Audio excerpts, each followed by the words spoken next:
About to go live with evidence-based audio. You know where to look. Pipeline Audio YouTube channel, Kohle Music School, etc.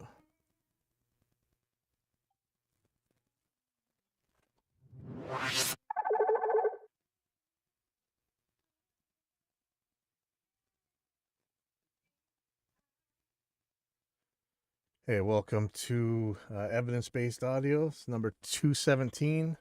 This is I'm watching Kohle Audio Cult. He's had a couple of videos lately that, I watch this guy a lot because he runs into and has solutions for a lot of the problems that they have with certain styles of mixing and editing certain styles of music and studio stuff in general. I wasn't really, let's look at what we got here. Hello, everybody. Thank you. Okay, now they're paused. So we watched this DI video. It says which DI box for your guitar or bass, all the info you need. But they were making some possibly claims about the different sounds between different DI boxes. But he didn't provide any real measurements or anything. I suppose you might be able to download the files, but there were some obvious differences in some of it. And when we did our tests with a lot of different DI boxes and actually provided the charts and graphs, those are all over at pipelineaudio.net. In fact, I'll just show you what. Pipelineaudio.net. See articles, real gear measurements, direct boxes. When we actually checked this stuff, most of the DI boxes, even some of the cheapest ones out there, when it came to noise, distortion, and frequency response and bandwidth, they were so close. From the cheapest piece of crap to the most expensive ones were actually pretty bad at reproducing your sound, which was kind of nuts to see, but perhaps it's a sound that somebody wants. The highs were rolled off and a lot of noise and distortion. But in general, mic preamps were so close together that I really had some trouble with his video, which DI box for guitar or bass, all the info you need. Maybe we'll go over that a little bit in here, but again, when you're making claims, you got to provide the measurements, the evidence. It's listening. Your ears are no good for this. I'm sorry. I know this is an audio.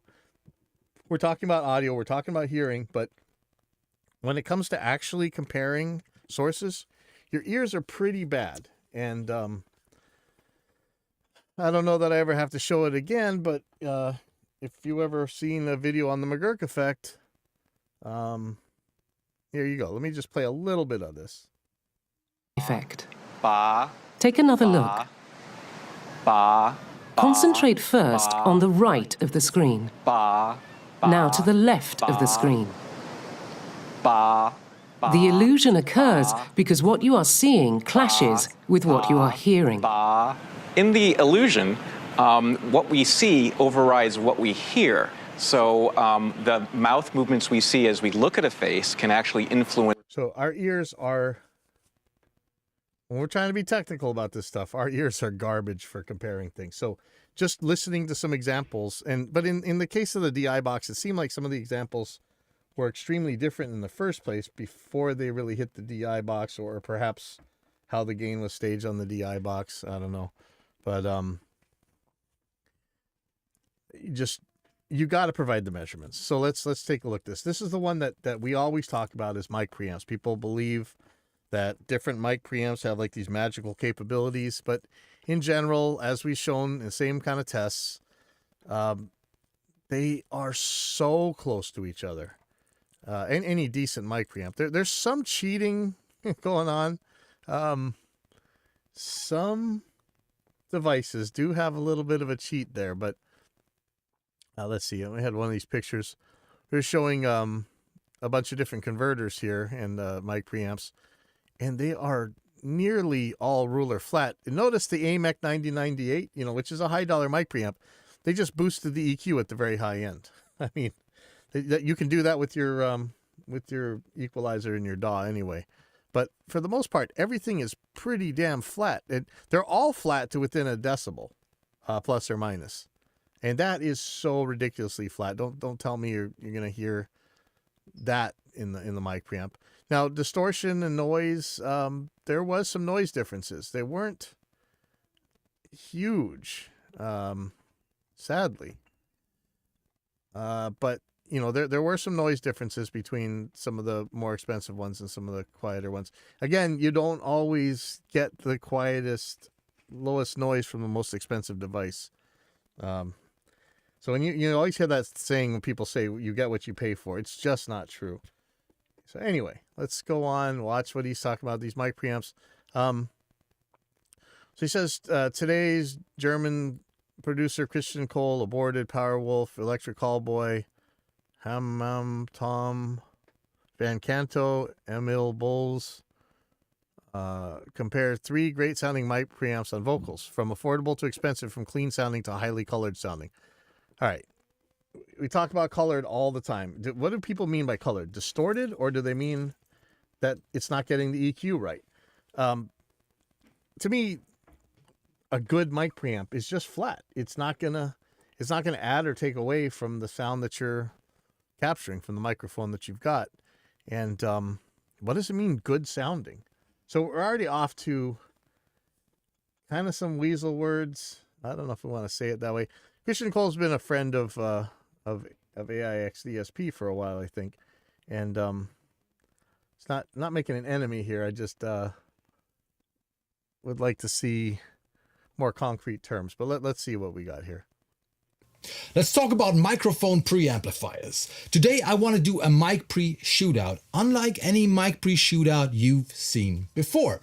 I'm going to compare 3 very different mic pre designs, from quite affordable to quite expensive, from what they call clean sounding to what they call highly colored sounding. We're going to record vocals, but here's the fun part. We're going to use them the normal way, but we're also going to drive them into distortion. We're going to hit. So here's where we go. But look, people always talk about, oh yeah, you got to start distorting the mic preamps before you hear the differences between them. Oh, really? 99.9999999% of the time when you're using mic preamps, you're not distorting them. You're trying to make your mic louder so you can record it. You just want, you want, ideally, like they used to say, a straight wire with gain. So, when we distort stuff, sure. I mean, it's just like guitar amps, right? Guitar amps sound different. You can distort them. But I always ask, what does good mean? Like, is there anything, think about anything you could do to a signal. Let's say it's a treble boost at a certain frequency, a distortion. Is there anything that you would always want on any source? I could see that the distortion I wanted to hear on a guitar, I don't want to hear on my kick drum. If I want to boost 6 decibels at 4K on some amplifier, I would hate that on some noisy thing. So what are you talking about good? So, to me, I would rather just have perfect because that's easy to measure. Don't change anything. Just make it louder. But anyway, let's see what's going on here. Them hard, we're going to make them sing so they show us their true character. If you thought talk about, again, character, the character of the mic preamp should be nothing. And when people say colored and character and stuff, they're usually extending that claim down into the lower, in the what should be the linear range of the mic preamp. If you're really talking about just distorting mic preamps, sure. But you know what? You don't need a really expensive mic preamp to sound good when it's distorted. There's ways around that as well. mic pre's were boring, you might want to check this out. Have a listen.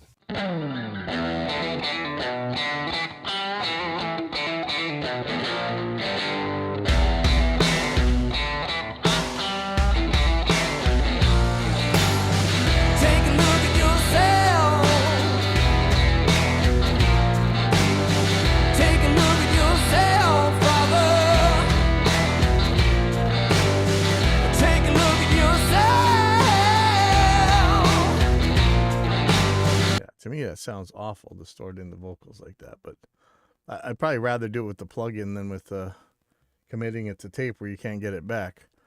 Again, and that's the other thing. There is no sound that a mic preamp can make that you can't theoretically emulate with a digital process, and most likely there's already a plugin that will get you exactly the sound you're looking for. It's not like people claim there's some magic thing that's in the analog world that can't be duplicated in digital, and it's just not true. Every time they try and show it, they fail, you know. So take a look at yourself. You shouted me for my mistakes while sitting in your mental cage. And you know, here's again, since this is a nonlinear process, some of it sounds cool. Like if you're looking for that thick kind of saturated sound, you hear it on some notes and not others, which is not really ideal. You might want to normally kind of put a compressor before that stuff so you can get everything to kind of scrunch the same way. But maybe this is how you want it. I don't know.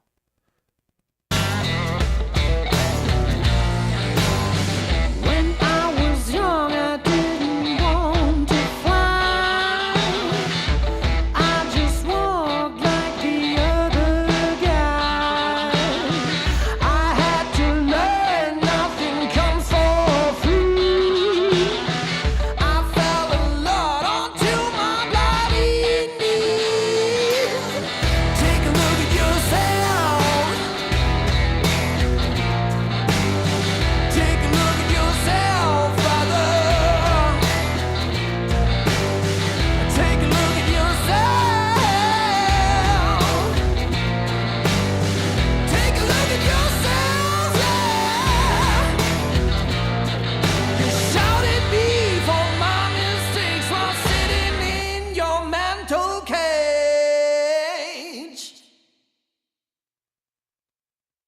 And as you know, if we do tests and shootouts on this channel, we always try to make them properly. So Okay. I don't know that. I only watched the DI video, and I would say that was anything but proper. That really should have provided some measurements, some charts, some O-scope outputs. To me, I mean, if you're gonna make claims about differences, you can any difference that's there, you can show it, you can measure it. let me explain the setup. The differences between mic preamps can be very subtle. So I believe it's highly important to actually record the exact same performance if you want to compare those preamps, because the difference between one take and another might already be bigger than the difference. Yes, and you know, you see this every single time somebody tries to do an A/B test, and they're like, well, here I'm going to play my favorite guitar. Here's what it sounds like. Now I'm going to play this piece of crap guitar that I don't like, and here's what it sounds like. And, you know, you got two completely different performances. You know, there's so many psychological factors that go into it and stuff. So you need the same source, and that makes it tricky with vocals and stuff. I guess you could do a splitter, but then somebody's going to say, oh, you wrecked the impedance curves that the mic preamp needs to work with.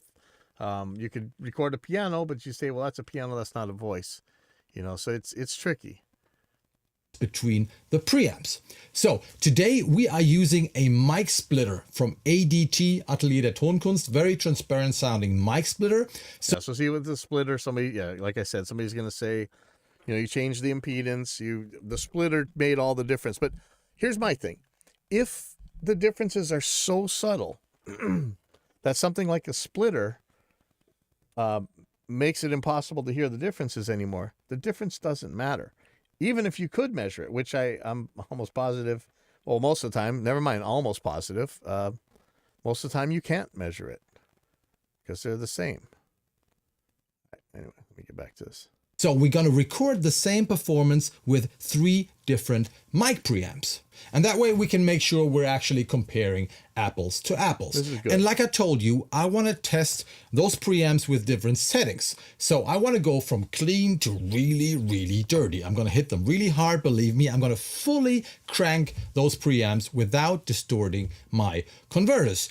And I have invited a good friend of mine, René. He's the singer, guitarist, and producer of the band White. You really want to check out that band. They're great. There's a link below. Vintage rock band with jazz and disco and space rock influences.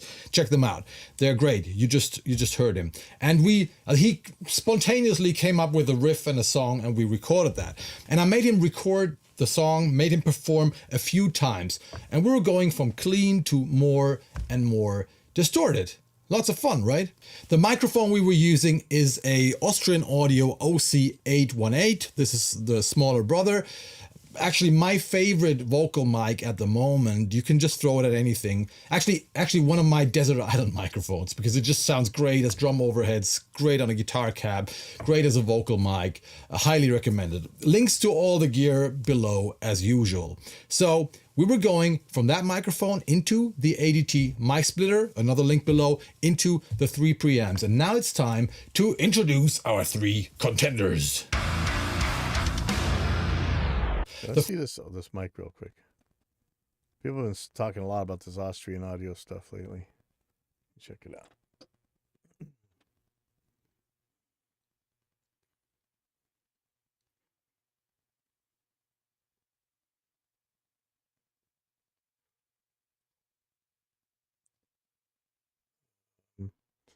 This is multi-pattern.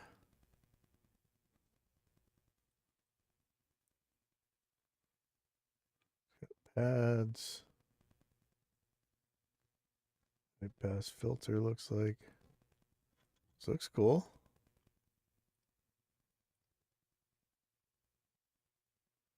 Yeah.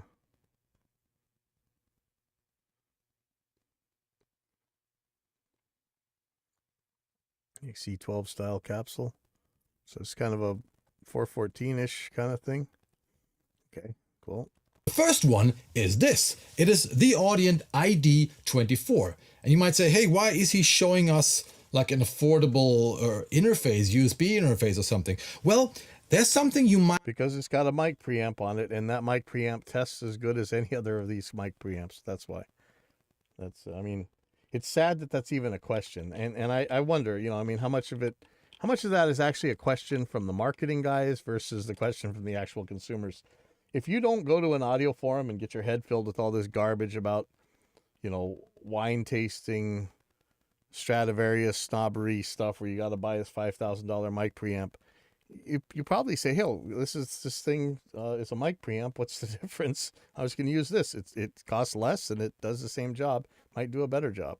Might not know about this mic pre. The cool thing about Audient is that they have put their Class A mic pre taken from their big analog consoles, which sound great, by the way. I wonder if they actually Class A. Is that Class A or is that small signal Class A?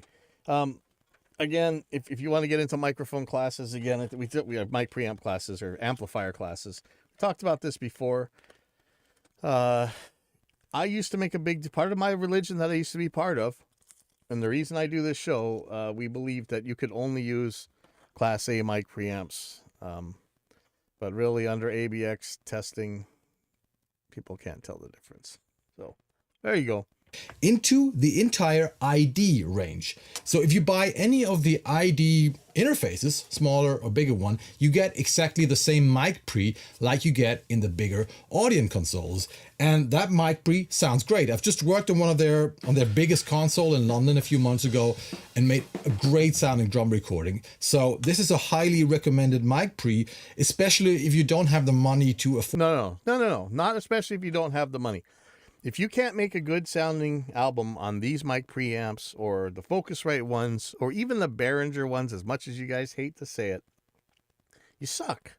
And that is not where you want to chase spend your money as a budding engineer learning how to do things.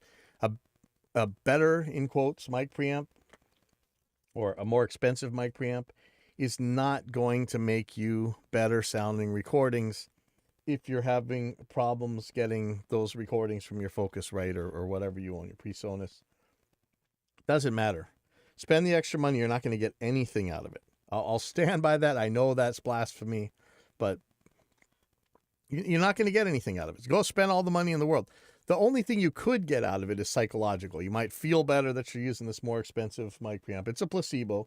Or, you know, if you do have customers, there are certain mic preamps that certain people expect to see, and if you don't have those, you're going to make them have a bad take because psychologically they expect to see this other Magic Pixie Dust box because that's what they've been told all their life.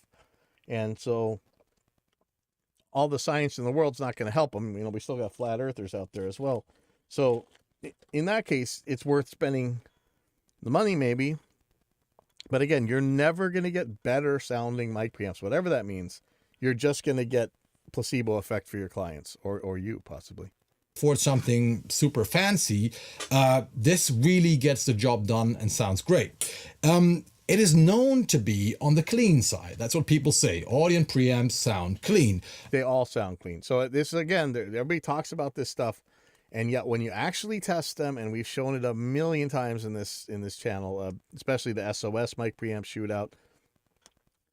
One person describes a mic preamp as super clean. The other one describes it as colored and warm, and it's the same mic preamp. Mic preamp tests are freaking horoscopes. You ever seen that experiment where James Randi made this really famous, where you hand a whole bunch of different people the same horoscope, and when they check on their month, it they all say the exact same thing, but when they see it written, they think it's talking to them. It's confirmation bias. But today I'm going to fully crank this thing into distortion. I don't think anybody has ever done that. I can already see some people at Audient getting nervous maybe. No, that's fun. Let's crank this thing. And the price for this one, depending on which interface you buy, can be below 100 euros per channel, which is pretty ridiculous for a mic pre like this. The next preamp I want to show you is also a preamp that I use a lot, that I have been using for years and that I really like. It comes from Warm Audio and is Warm Audio's take on the American classic mic pre design from the 70s, API. And this one is called WA412, a 4-channel preamp with around, I think in Germany it's around 300 euros per channel. So already 3 times the price of the Audient, and it's supposed to sound a lot more colored, input, output transformers. So as far as I knew, the API mic preamps were based on the Jensen 990 chip, which was a fully discrete, like we used to say in the religion, discrete class A mic preamp. And in that case, the whole point was to minimize the distortion. That's why you were going class A. The discrete components were supposed to be better for who knows what, less distortion, less noise or something. All a bunch of nonsense at this point. This is a transformer based one, it looks like. So that's going to do something. But it looks like, I can't see on the screen, but it looks like this is the 990 circuit right here. See this little square right here? Let's go to Jensen 990 up amp. Let's go to images. So here was, yeah, see here's the API one. 2520. Here's is this a Jensen one? So you see this, it's got the all discrete parts here. I could pull up the PDF if you really want to see it, but that's what this looks like in this picture here. This looks like the Jensen 990 circuit right here. And if that is that a Jensen mic preamp transformer right there? See, this is open. That's interesting. Anyway, let's go on. Discrete op amp.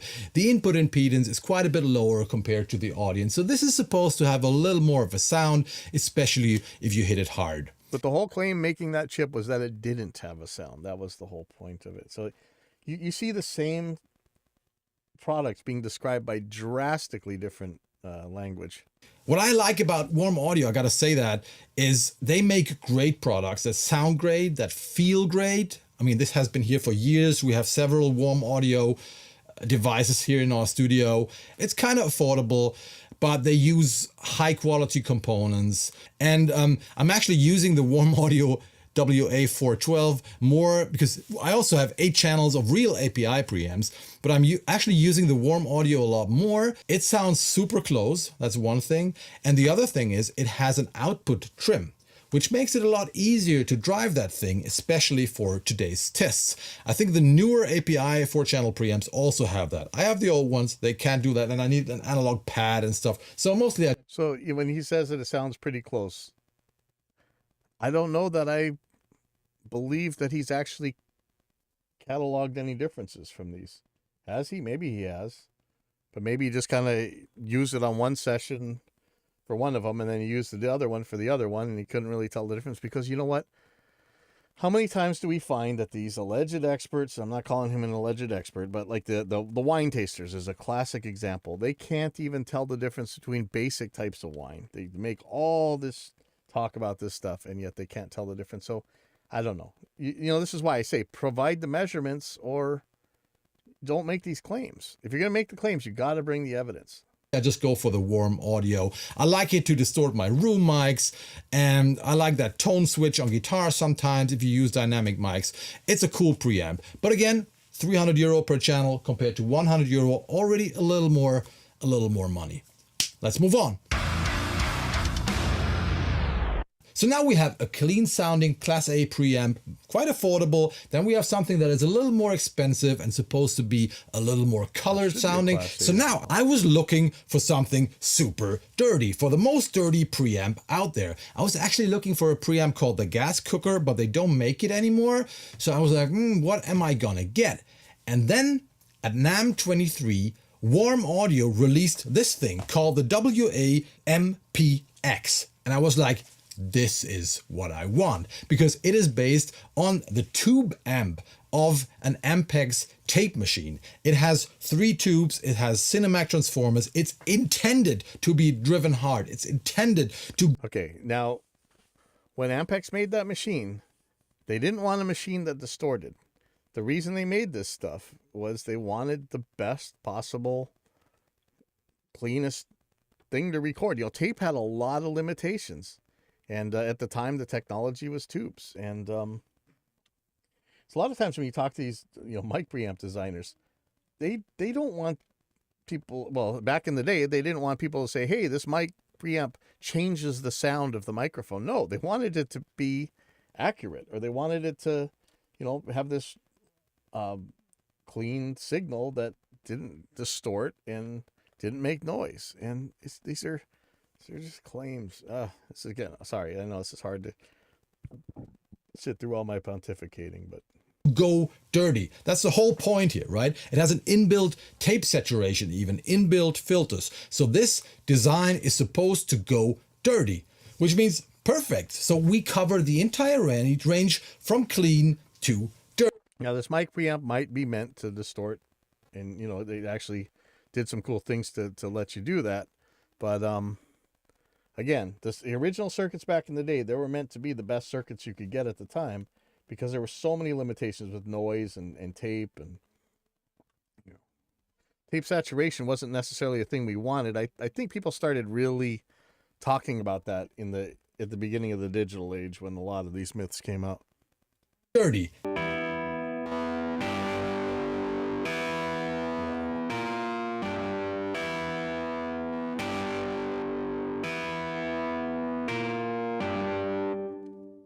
Right now, the price for one channel here is €600 to €700.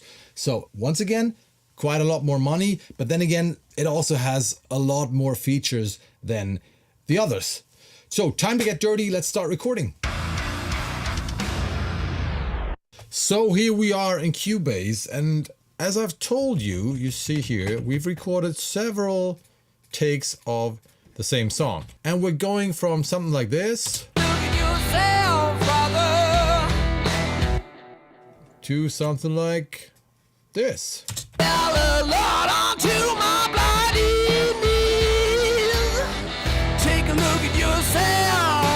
So from clean to very, very distorted. Let's start with the clean recording, and you can always see those 3 tracks. The first one is always the Audient. The second one is the Warm Audio WA-412. Okay, now these look different. Why? It's tempting to say that these are acting dynamically different, but it looks to me like the gain wasn't matched properly. This one's the loudest. This one is in between.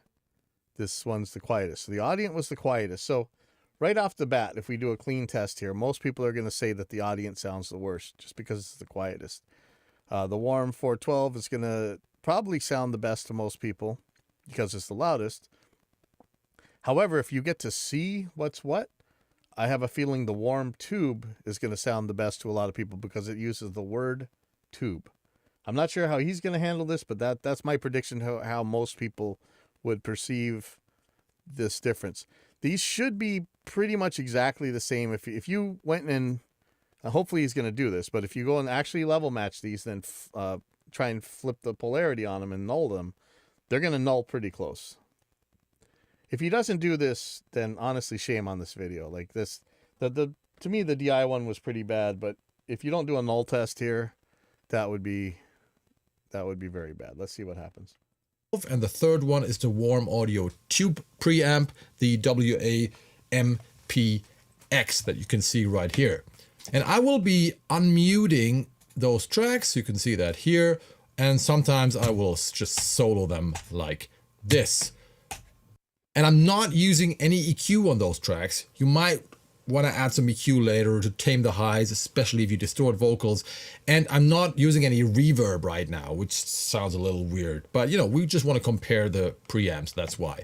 What I am using is a Waves RVox compressor on all of them. It just makes it easier to judge because otherwise, especially the quieter moments will just disappear. Same setting. All right. Well, so again, not sure how he level matched with maybe he level matched after the compressor because the compressor is going to act very, very, very differently depending on the level coming into it. I mean, that's its job is to act based on level. So, unless these compressors are matched for input level, this is already an extremely flawed test. They should have been level matched in right here somehow, but we'll see how this goes.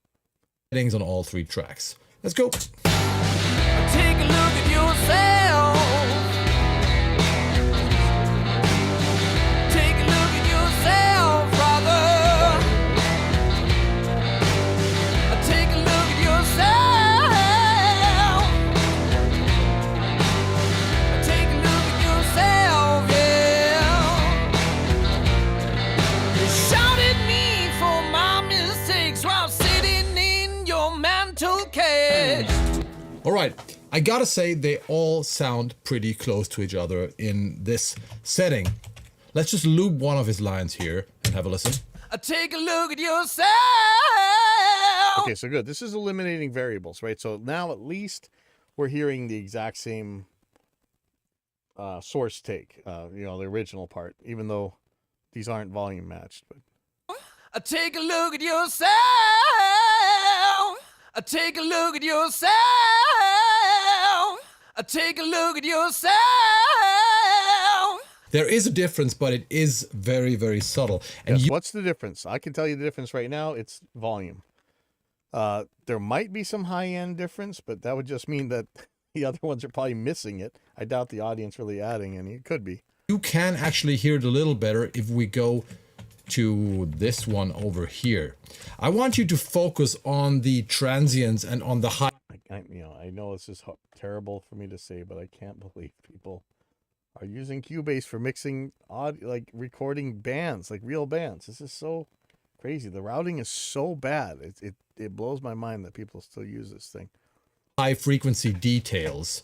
Let's have a listen. Doubted me for my mistakes while sitting in your mantle cage. Doubted me for my mistakes while sitting in your mantle cage. Doubted me for my mistakes while sitting. All right, so to my ears, just going through here, YouTube compression, whatever, the high-end detail is better on the Audient than on the Warm. I'm not sure that that's actually true. I might be fooling myself. It might just be because it's quieter, you know, who knows. But if anything, the two Warm tracks are taking away some of the highs that seem like they should be there.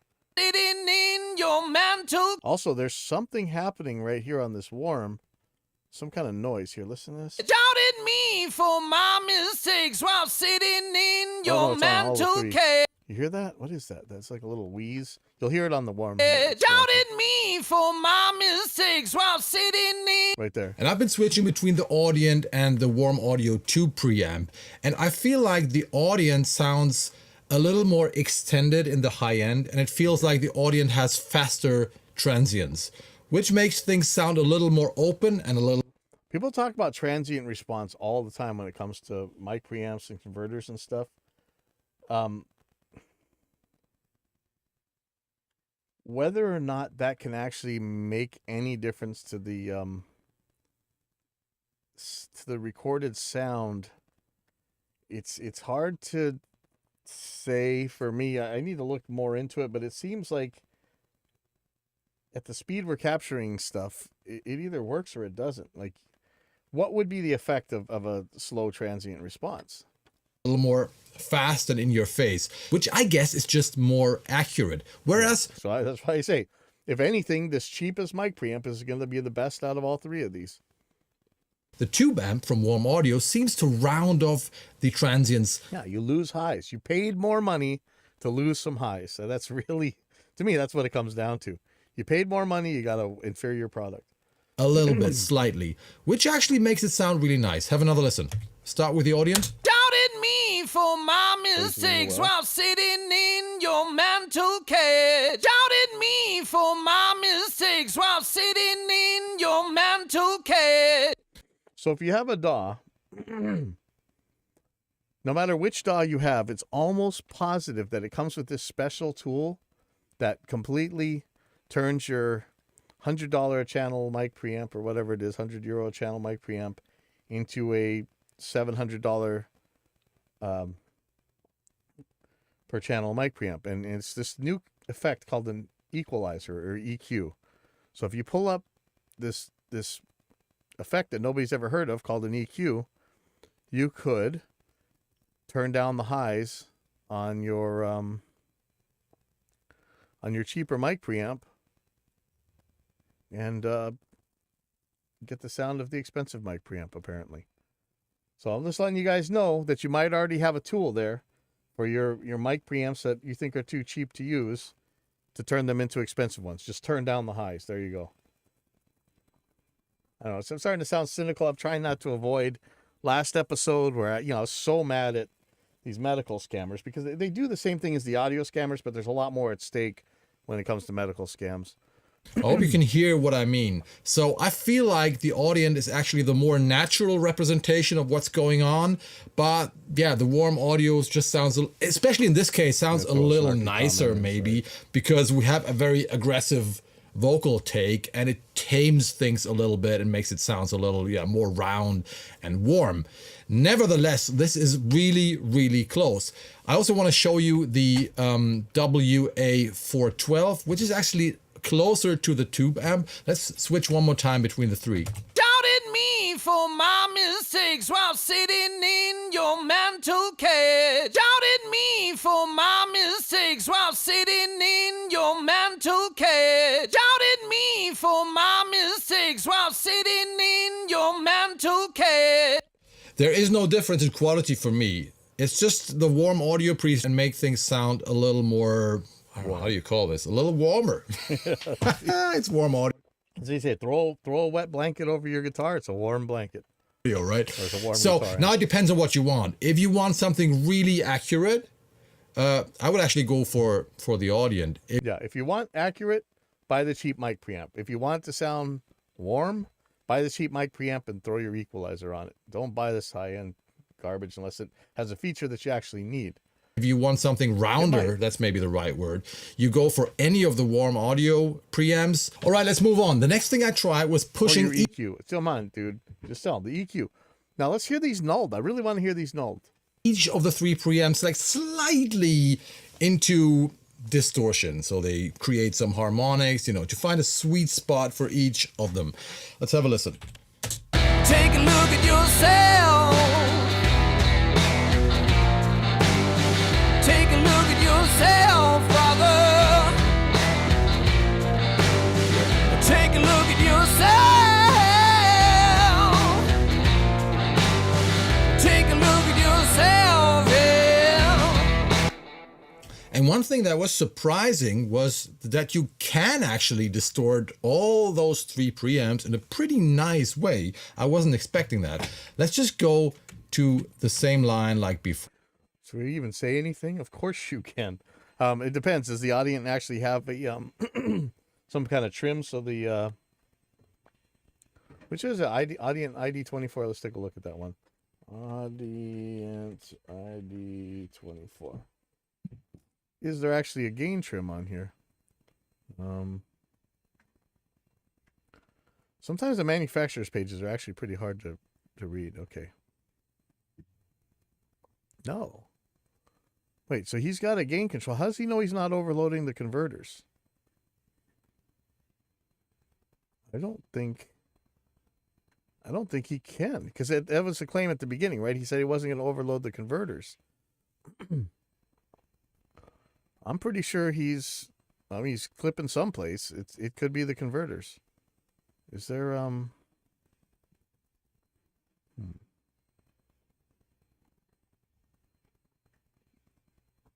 massive headroom? See, this is like exactly the opposite of what they're talking about. Massive headroom and low distortion.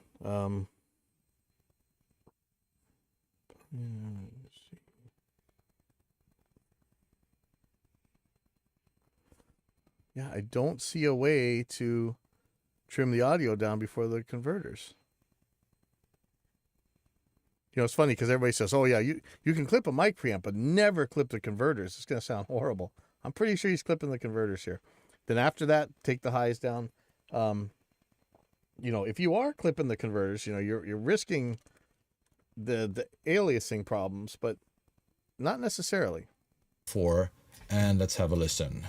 Doubted me for my mistakes while sitting in your mantle cage. Doubted me for my mistakes while sitting in your mantle cage. Doubted me for my mistakes while sitting in your mantle cage. Doubted me for my mistakes while sitting in your mantle cage. First thing I notice is that both warm audio pre's now sound louder. By the way, I've level matched them, like the peaks are level matched. So there seems to be a little more compression going on in the two warm audio preamps. Let me just go back from the tube to the audience. Doubted me for my mistake. Where's yeah, you know, I don't know the Cubase mixer, so maybe he did level match them. I don't see where. Maybe he did it with the compressor output. I don't think that particular compressor has an input level, which would be where you need to match them. You need to match them before it gets the compressor. Because looking at them now, we know one's way the hell louder than the other, right? While sitting in your mantle cage. Doubted me for my mistakes while sitting in your mantle cage. Overall, Special guest gecko voice right there. You hear that guy? It's in the back of my room here someplace, I think. feel like the tube version sounds a little fuller. And once again, the audience has a little more high frequency detail, but also sounds a little more harsh now. Let me show you one more really interesting thing, which kind of shows you how the distortion sounds on each of the preamps. If we look at this here, look how shaved off the waveform is on both the... Yeah, look at this. So this is asymmetrical clipping. Why would that clip asymmetrically? Notice them both clipping asymmetrically. There is some, looks like some clipping on the, these seem to clip very closely together. Again, this guy's quieter. This both seems to clip right where a converter would clip. These have a slightly different shape to them. But notice we're mostly seeing this asymmetry here. Maybe there's a DC offset in the audient that's not in the other ones as much. The warm tube, again, you know, they talk about like how square are the tube distortion versus transistor. It's not quite that simple, but it is interesting to see here. The audient and the warm audio 412. It really looks like hard clipping. It looks like clipping your converter or something. Clipping. And the tube amp has a way smoother waveform here. And that is, no matter how hard you drive them, it's always the same thing. So the other two, the solid state preamps, always look clipped at some point, whereas the tube preamp always looks more like a distorted guitar waveform or something. And remember, you could do that with transistors as well. You could do that with solid state. And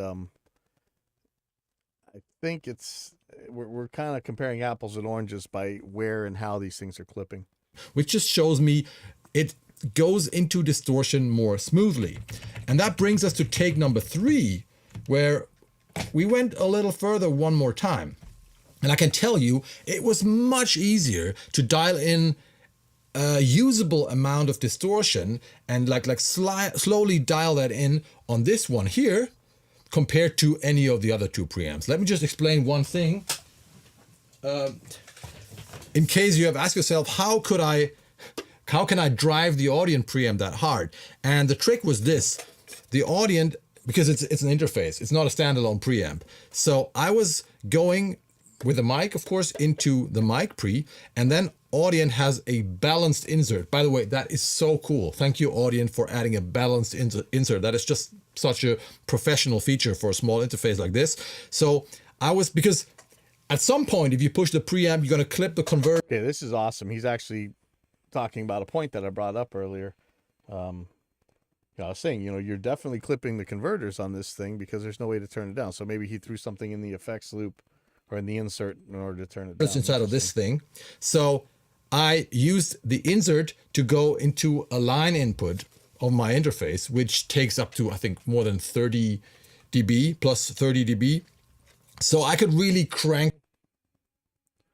Was he going into the same interface for the other things? This is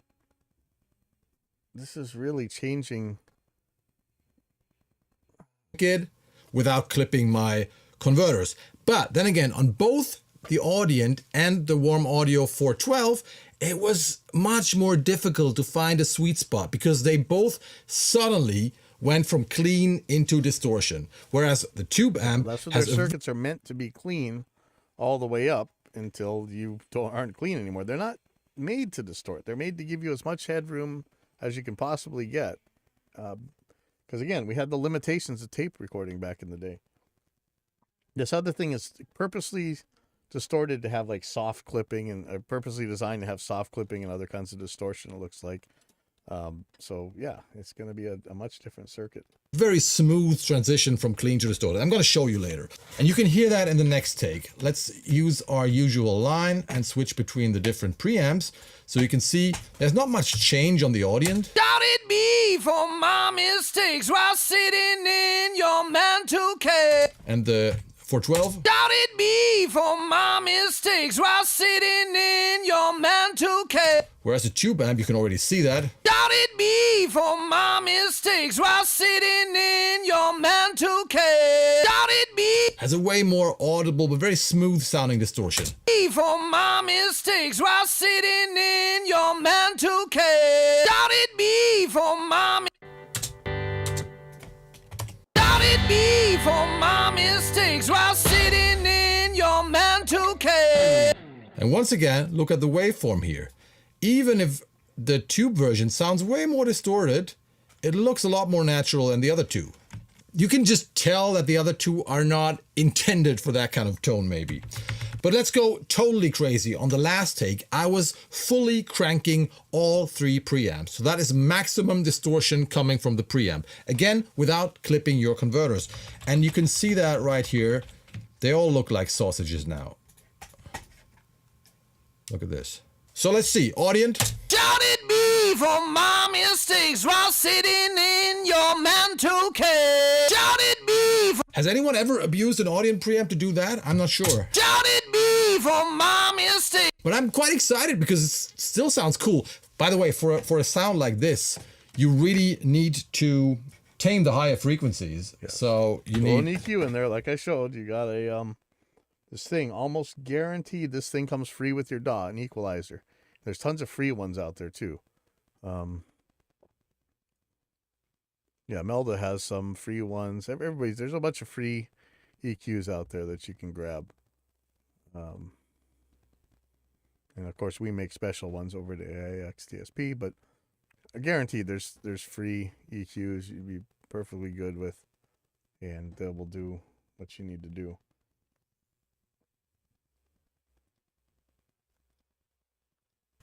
an EQ like this.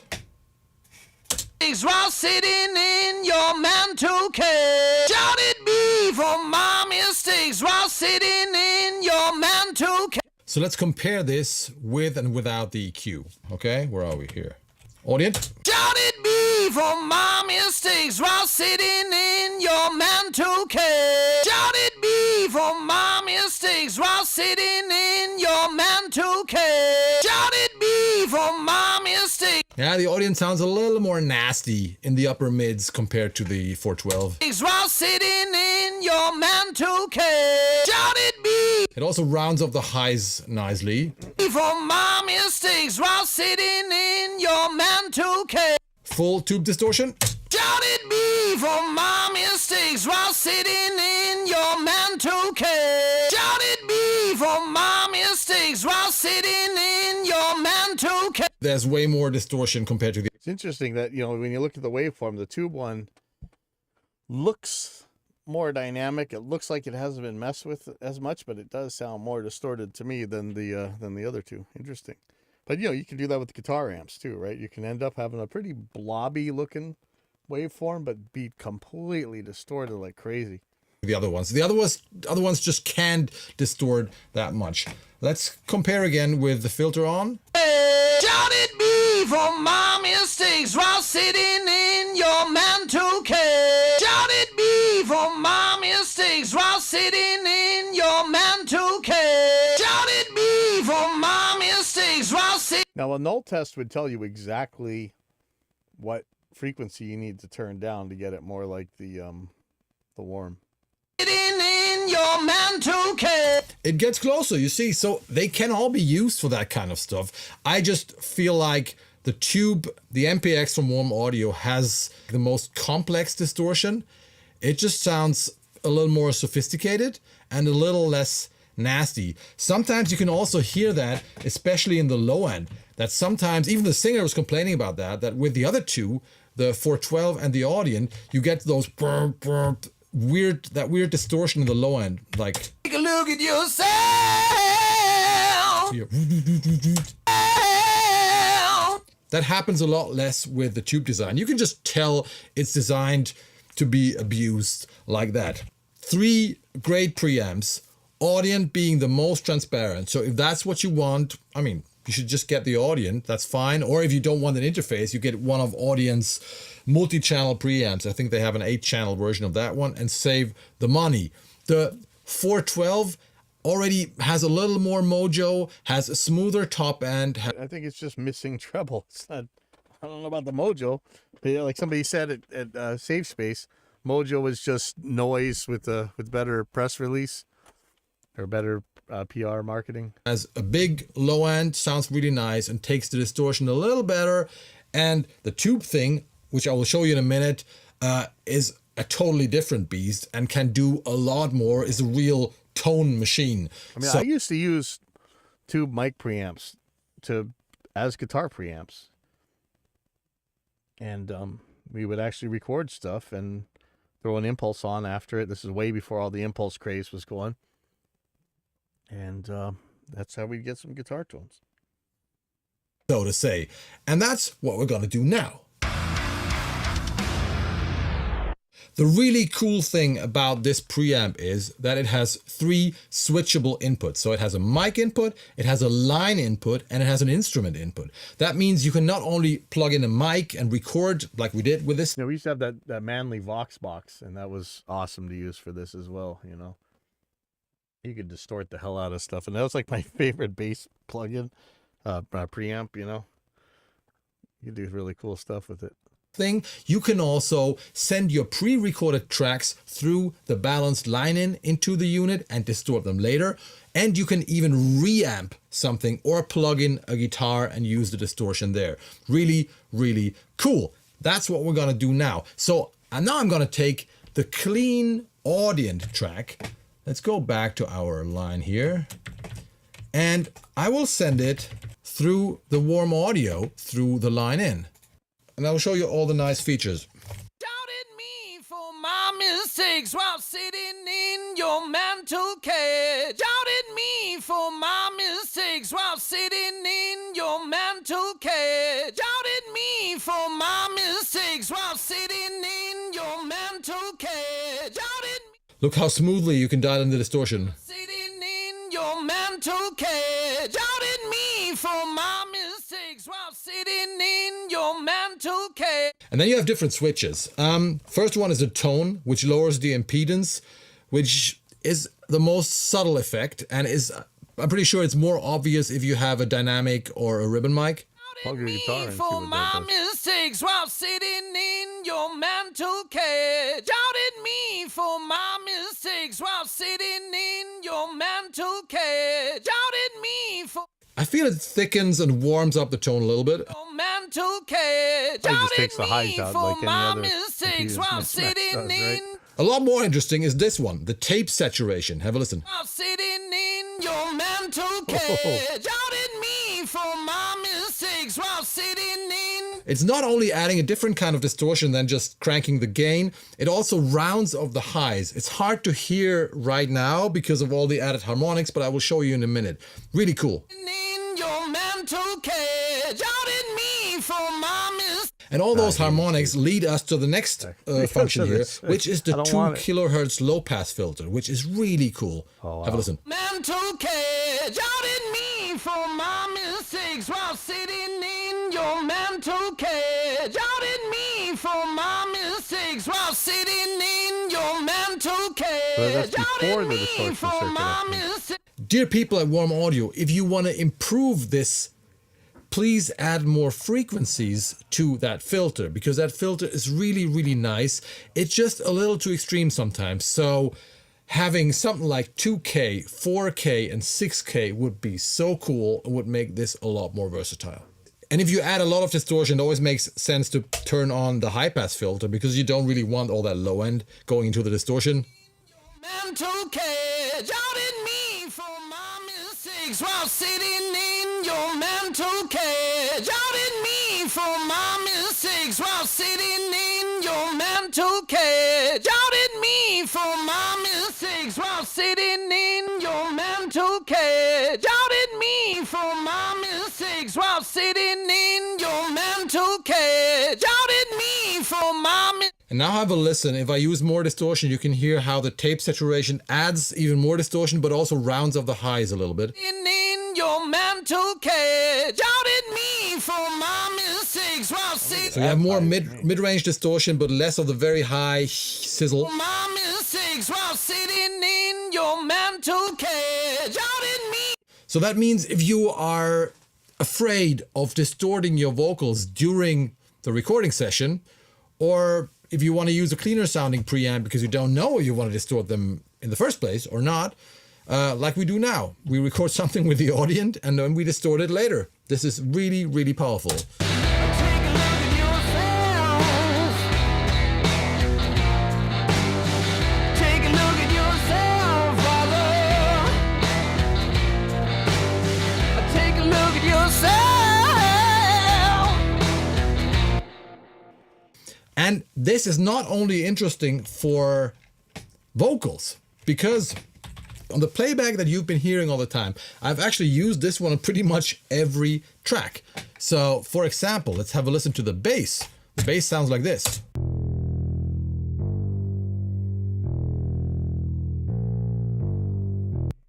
And originally, this is the most boring sounding bass ever. It's just the stock bass preset in the Contact library. And it sounds like this. Programmed bass, obviously. And I send it through the MPX and it sounds like this.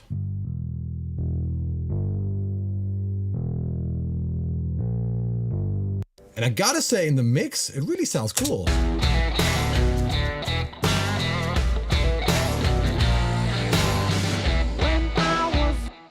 And now listen to this. We also have a Rhodes here from Waves, this one here.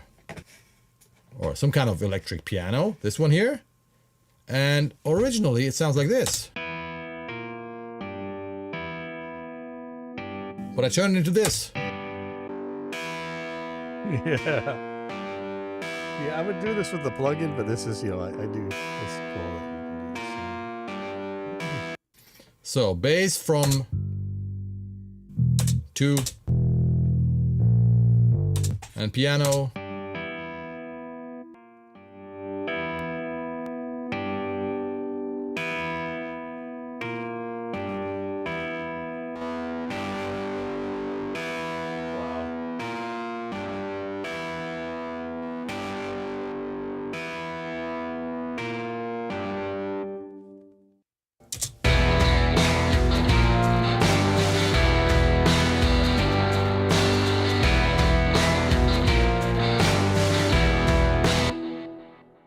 That's a real tone machine. That's a lot of fun if you want to go dirty.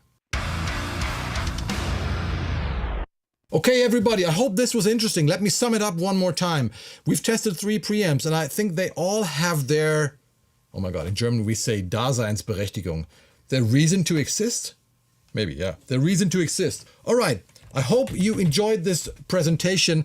Let me know which one you prefer. Which one is your favorite? Are you like more the clean or the... Well, he didn't make any really stupid claims, I don't think, but I don't know what we really learned other than it's really hard to test gear properly, and most people aren't willing to do it. Anyway, that's it.